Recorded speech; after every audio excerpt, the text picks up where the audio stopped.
Alright, this is a video for anybody who has their chute deflector cable snap.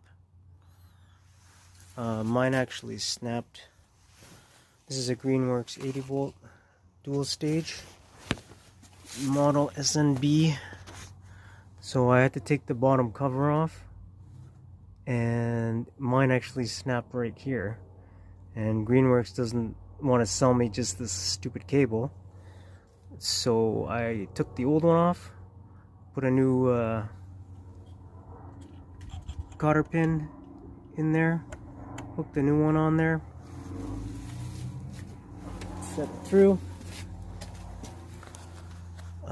This cable was not OEM, so I did have to make another screw. So this is the original one. Mine had to be a little bit lower. Just show you, can't really see from the inside there, but you'll see there's I got a flathead screw right there to clear when it folds up and down,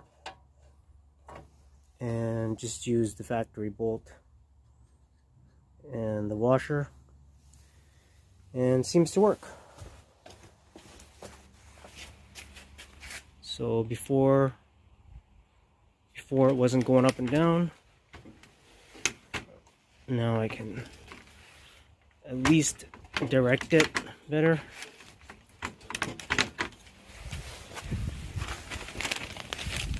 Just bought the part on Amazon, and that's the part.